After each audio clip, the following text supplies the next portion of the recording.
Adsorption का मतलब हमने कल क्या निकाला था कि adsorption is a surface phenomenon, जो कि हमारे सरफेस के ऊपर होगा। ओके, तो उसको हमने बोला था एडजॉर्प्शन। तो सरफेस के ऊपर कोई भी आके पार्टिकल स्टक हो गया, या फिर केमिकली रिएक्ट किया, या फिर फिजिकल फोर्स में बाइंड हो गया, तो उसको हम बोलेंगे एडजॉर्प्शन। जैसे कि हमारे स्किन के ऊपर धूल लगना, ओके, डर्ट लगना, उसको हम एडजॉर्प्शन बोलते हैं। तो आप लोगों ने ये डेफिनेशन तो लिख लिख लिया होगा कल। The accumulation of molecular species at the surface rather than in the bulk of the solid or liquid is termed as adsorption। Okay, तो आपको और एक बात भी दिमाग में याद रखना है कि एडजॉर्बेट किसे बोलते हैं और एडजॉर्बेंट। एडजॉर्बेट किसे बोलते हैं?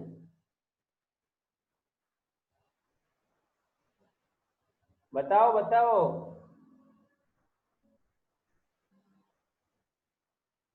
जल्दी Vishwajeet, Amit. So the molecular species or substance which concentrates or accumulates at the surface.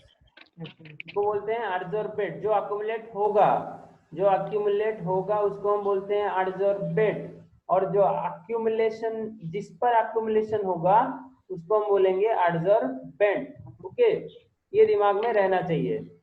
तो एडजॉर्बेंट और एडजॉर्बेट के रूप में क्या क्या यूज हो सकता है? अरे बहुत सारे पार्टिकल्स, जितने भी बड़े बड़े सरफेस होंगे वो एडजॉर्बेंट के रूप में यूज होंगे, और जो छोटे छोटे पार्टिकल्स होंगे वो एडजॉर्बेंट के रूप में यूज होंगे। तो अभी उनका एग्जाम्पल देखते हैं यहाँ पर जो लिखा गया है, एडजॉर्प्शन इन एक्शन। तो ये सब एग्जाम्पल हैं। एक वन बाय वन हम एनसीईआरटी अपना साइड में रखेंगे, और एक तरफ अपने फोन या फिर डिवाइस को रखेंगे, और ये सारे पॉइंट्स चेक करते जाएंगे। आज इट इज एग्जाम में आता है एनसीईआरटी का पॉइंट, सरफेस केमिस्ट्री से आज इट इज एग्जाम में आता है। तो हमें एनसीईआरटी बुक को, इसी चैप्टर के लिए सिर्फ एनसीईआरटी बुक को ही रेफर करना है और कुछ नहीं करना है। समझ रहे हो ना? नहीं समझ रहे हो? चैप्टर के लिए सिर्फ एनसीईआरटी बुक। तो देखो पहला example, if A gas like O2H2CO, chlorine, NH3SO2 are taken in a closed vessel containing powder charcoal, it is observed that the pressure of the gas in enclosed vessel is decreased। तो क्या हो रहा होगा ना, powder charcoal के ऊपर हमारा जो गैस मॉलिक्यूल हो रहा होगा, एडजॉर्ब हो रहा होगा चारकोल के सरफेस के ऊपर। समझ रहे हो? तो उससे उन लोगों का प्रेशर डिक्रीज कर रहा है वेसल के अंदर, बिकॉज वो एब्जॉर्ब हो रहे हैं और वो प्रेशर एक्सर्ट नहीं कर पा रहे हैं वेसल के ऊपर। तो gas molecule concentrate on the surface of charcoal, the gases are absorb on the surface. तो यहाँ पर एब्जॉर्बेंट है चारकोल या फिर पाउडर चारकोल, और एब्जॉर्बेट कौन है?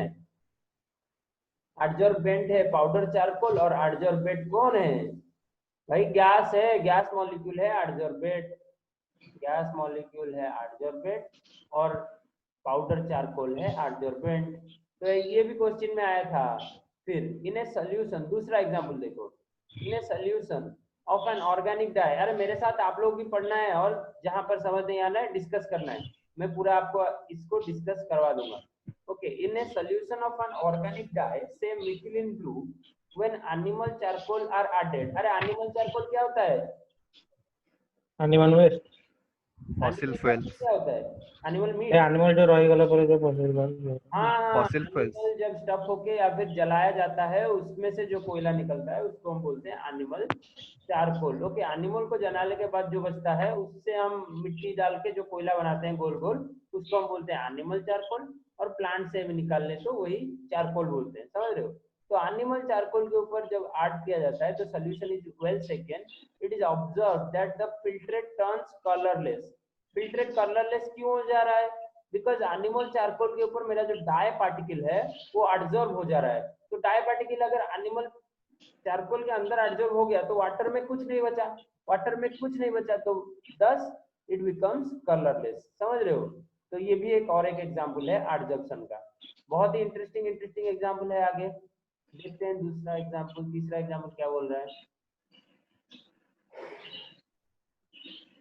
एग्जांपल मने रखिया भाई, ट्रिपल ହେଲା ବେଶୀ କିଛି ପ୍ରେସର ଦବନି ଖାଲି adsorbent କୋଉଟା ମନେ ରଖିବ ଓକେ एग्जांपल मन रखियार से ट्रिक आउ बेसी किछि माने एते लाइन बाय लाइन मन रखिया दरकार नै तापर aqueous solution of raw sugar when passed over beds of animal charcoal becomes colorless वही सेम चीज है यहाँ पर एनिमल चारकोल एडजॉर्बेंट है और रॉ शुगर है सॉल्यूशन शुगर सॉल्यूशन है एडजॉर्बेंट ओके एडजॉर्बेंट फिर चौथा point the air becomes dry in presence of silica gel अरे सिलिका जेल देखा हो कभी air Yes, sir. becomes dry in presence of silica gel because water molecules adsorb on the surface of silica gel तो silica gel क्या होता है silica gel होता है जो हमारा एसी और फ्रिज जब आप नया लाते हो घर में तो उसके अंदर ऐसे पैकेट में कुछ क्यूब नहीं डले होते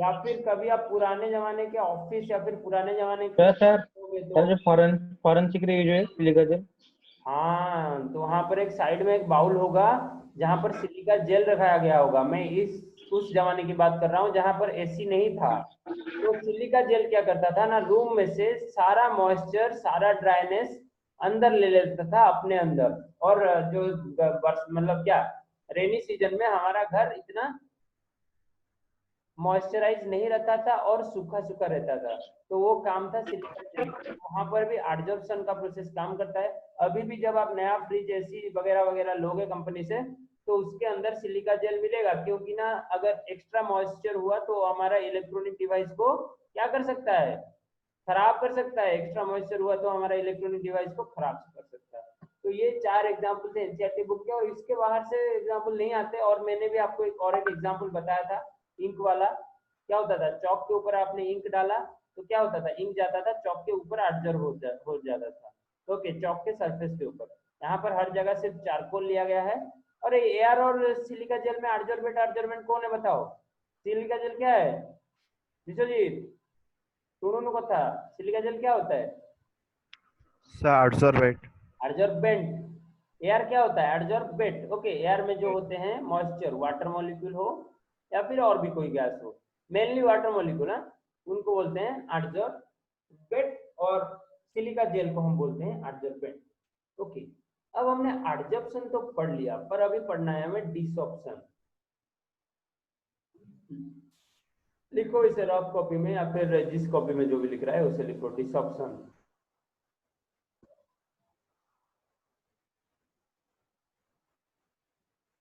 एडजॉर्प्शन का ऑपोजिट क्या होता है ना द प्रोसेस देखो द प्रोसेस लिखो इसे कॉपी में लिखो the process of removing an adsorb substance from a surface on which it is adsorb is called desorption तो मेरा एडजॉर्प्शन हो गया तो मैं उसको रिमूव करूंगा अब मैंने एडजॉर्प्शन तो करवा लिया पर उसको मैं कैसे भी रिमूव करूंगा फिजिकल प्रोसेस हो या फिर केमिकल रिएक्शन करके हो तो उस प्रोसेस को मैं बोलूंगा डिसॉर्प्शन तो लिखिए यहाँ पर the process of removing an adsorb substance from a surface on which it is adsorb is called desorption okay लिखते जाइए डिसॉर्प्शन क्या है लिखते जाइए जैसे कि मेरे स्किन के ऊपर डर्ट लगा मेरे स्किन के ऊपर डर्ट लगा तो ये हो गया एडजॉर्प्शन तो फिर मैंने घर पे आके मुंह धो दिया पानी से हो या फिर फेस वॉश से हो हैंड वॉश से नहीं फेस वॉश से ओके धो दिया तो वो क्या हो गया डिसॉर्प्शन डर्ट पार्टिकल कुछ अपने जगह से निकल गए तो ये है एडजॉर्प्शन और उसका ऑपोजिट क्या होता है डिसॉर्प्शन बराबर है सब बराबर है बहुत ही इजी कॉन्सेप्ट है हमें सिर्फ एनसीईआरटी को याद रखना है हाँ लिप्सा हाथ गोड़ कहीं कुछ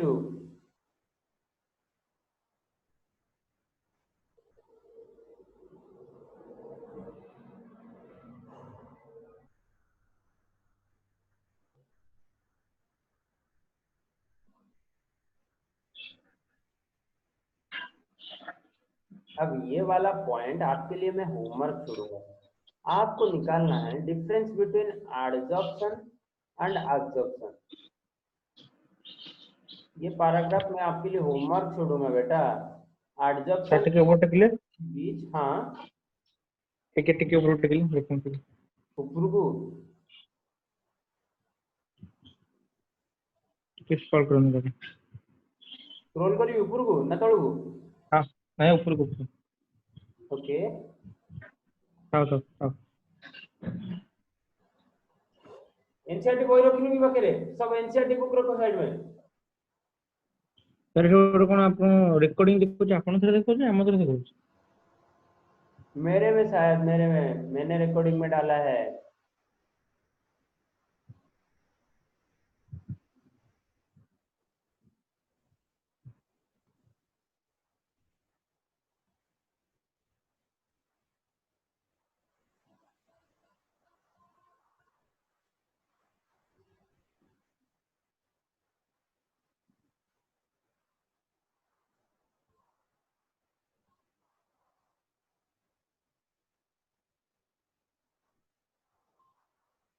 तो एडजॉर्प्शन और एब्जॉर्प्शन के बीच पहला डिफरेंस क्या होगा?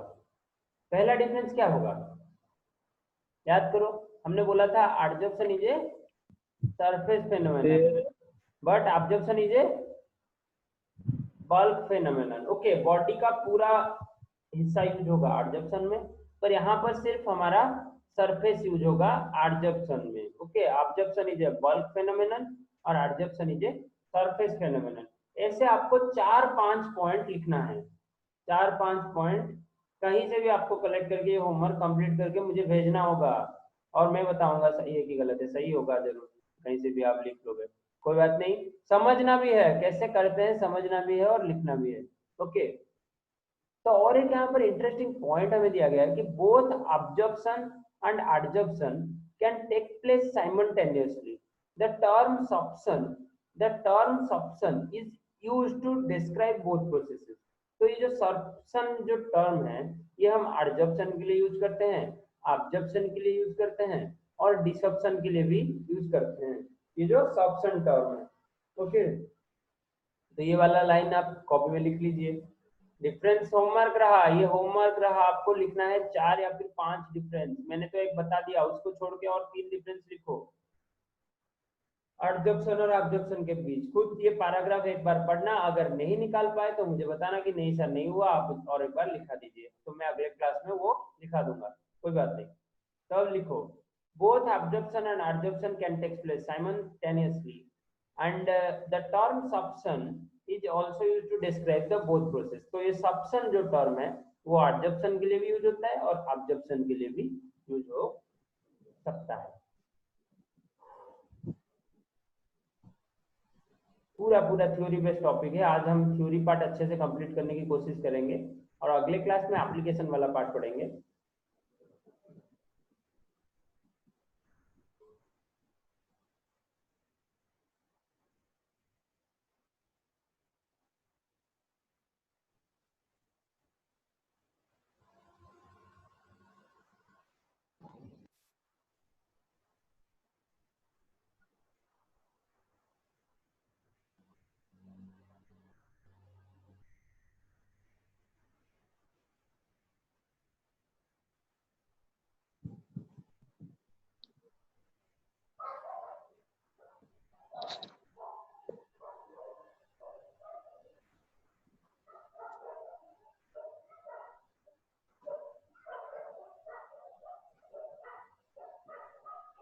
तो अब एक हेडिंग डालो, सब हेडिंग डालो कि मैकेनिज्म ऑफ एडजॉर्प्शन।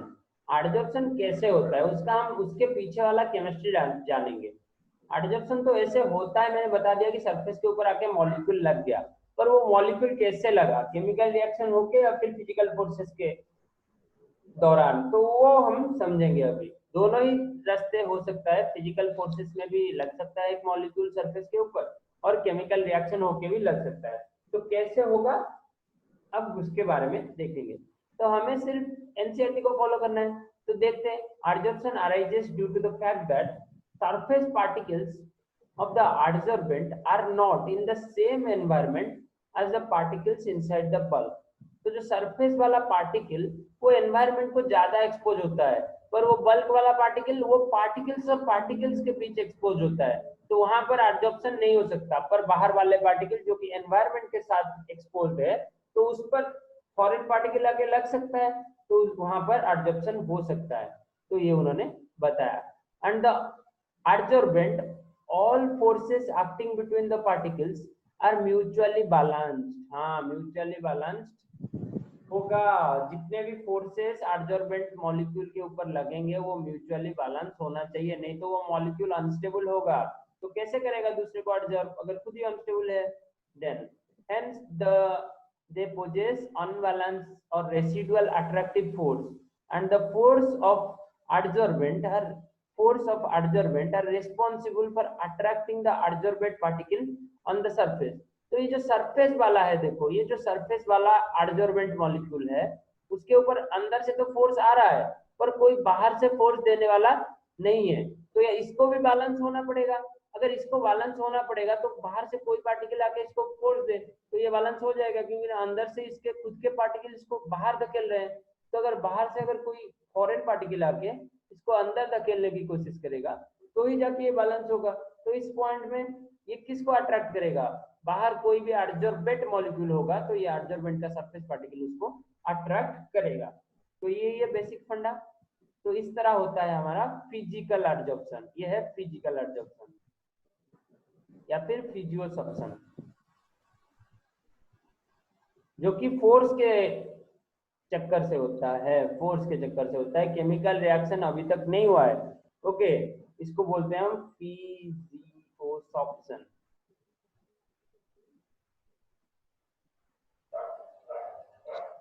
फोर्स का फंडा अभी चल रहा है, अभी रिएक्शन का फंडा नहीं आया है। जब रिएक्शन का फंडा आएगा तो हम उसके बारे में भी बात करेंगे।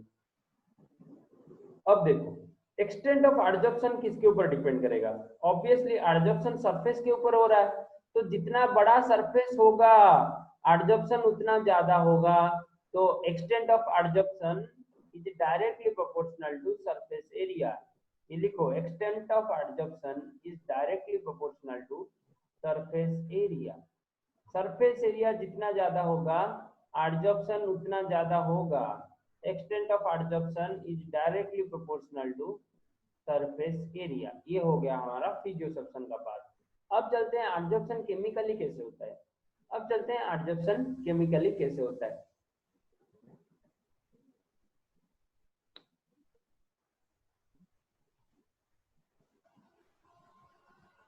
कौन कौन क्लास कर रहे हैं? तो कैसे हैं आप लोग? ये कौन है? विश्वजीत, आयरन मैन कौन है?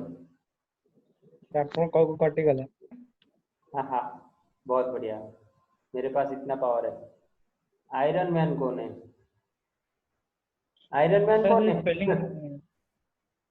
स्पेलिंग भी आपण हिंदी कम पढ़ के ओके, वो आयरन मैन भी निकल गया।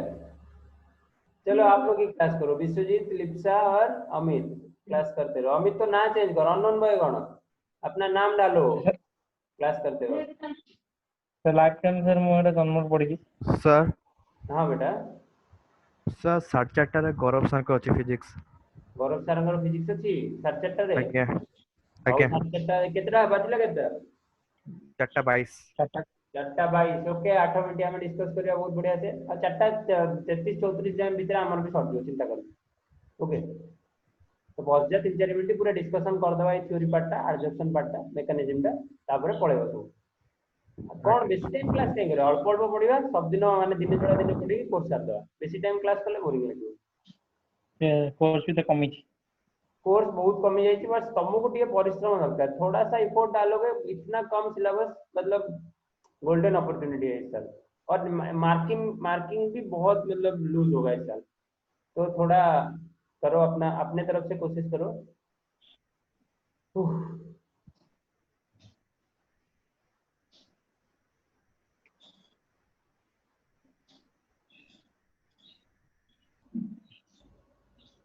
Another important factor featuring adsorption is the heat of adsorption. Okay, heat of adsorption क्या होता है? Heat of adsorption. So during adsorption there is always a decrease in residual force on the surface. मैंने अभी बताया, surface के ऊपर जो particle था उसका फोर्स ऐसे बाहर की तरफ अट्रैक्ट होने को था, बाहर के मॉलिक्यूल्स को अट्रैक्ट करने को था। पर जब वहां पर एक एडजॉर्बेंट मॉलिक्यूल आके लग गया तो वो फोर्स बैलेंस हो गया, तो वाला फोर्स क्या हुआ? डिक्रीज हुआ। There is a decrease in the surface energy. Which appears as heat. तो जब सरफेस एनर्जी डिक्रीज हुआ तो एनर्जी क्या बोले हम, neither be created can nor be destroyed, तो एक फॉर्म से दूसरे फॉर्म को जाएगा। जब यहाँ पर एनर्जी डिक्रीज हो रहा है तो वो एनर्जी हीट में कन्वर्ट हो रहा है, अपीयर्स एज हीट। तो adsorption therefore is invariably an exothermic process. तो ये पॉइंट पूरा अपने बुक में स्टार मार्क कर लो, बुक में या फिर कॉपी में। Adsorption is A exothermic process, वहां पर हीट हमेशा रिलीज होता है। Adsorption is A exothermic process. अच्छा विश्वजीत, एक्सोथर्मिक ପାଇଁ del H କଣ ହବ ତ କରେଇଥିଲି? एक्सोथर्मिक ପାଇଁ del H କଣ ହବ? So del d by t, del अरे d by del Lekha t. ହେଇଯିବା del H नेगेटिव हबो एक्सोथर्मिक ପାଇଁ। आरएनएस रे पढाई नथली? Uh-huh. Del H is negative for exothermic reaction Exothermic. when the gas is adsorbed and the freedom of movement of molecules become restricted। तो molecule एक से दो हो रहे हैं तो उनका मूवमेंट घट रहा है, ये तो आपको समझ ही आ जाएगा। अभी देखो कि the amount of decrease in the entropy of gas after the process, तो एंट्रोपी डेल एच का क्या हाल हो रहा है? अगर डेल एच घट रहा है और मॉलिक्यूल जुड़ रहे हैं तो एंट्रोपी, या फिर एंट्रोपी को हम और एक टर्म क्या बोल रहे थे ना, रैंडमनेस। रैंडमनेस क्या हो रहा होगा? डिक्रीज हो रहा होगा। रैंडमनेस क्या हो रहा होगा? डिक्रीज हो रहा होगा। Om you are late. Om अभी क्या, you are late, very late. Chapter पूरा मतलब क्लास पूरा खत्म होने को है।